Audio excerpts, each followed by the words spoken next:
జన్మ మొత్తం ధన్యం అయిపోతుంది. అది చదువుకోవాలి, దాంట్లో ఉండేటివన్నీ పాటించాలంటే అసలు మానవ మాత్రుడు ఇప్పటికి కూడా అది సాధ్యం ఏది కాదనమాట. కానీ దాంట్లో ఉండే మనకి తోచినటువంటి మంచి పనులన్నిటి కూడా దాన్ని సదుపాయంతో చేసుకుంటూ జాగ్రత్తగా దాన్ని నెరవేర్చుకోవాల్సిన మన అందరి మీద ఉందన్నమాట. కాబట్టి వేదం అనేది చాలా ఉత్తమమైనటువంటిది. ఇంకా మీరు దాన్ని మీరు మంచిగా శ్రవణం చేయండి.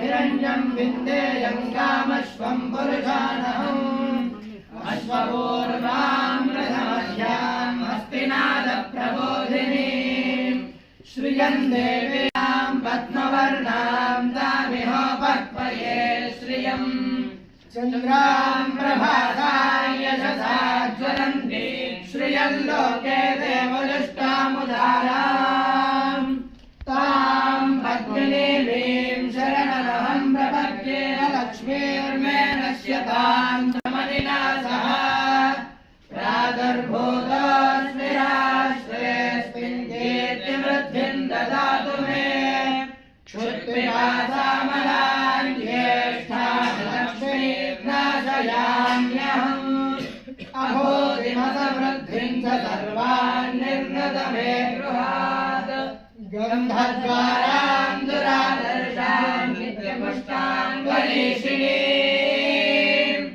ఈశ్వరీము సర్వభూతానాం ఉండాలి. ఏముండాలి? లక్ష్మి ఉండాలి. లక్ష్మి అనేది మనకుంటే మనం ఎన్ని మంచి పనులైనా చేయగలుగుతాం. దాంట్లో భాగంగా ఇప్పుడు మీకు లక్ష్మిని ప్రసాదించడం కోసం మహాలక్ష్మీ చ విద్మహే సర్వశక్త్యై చ ధీమహి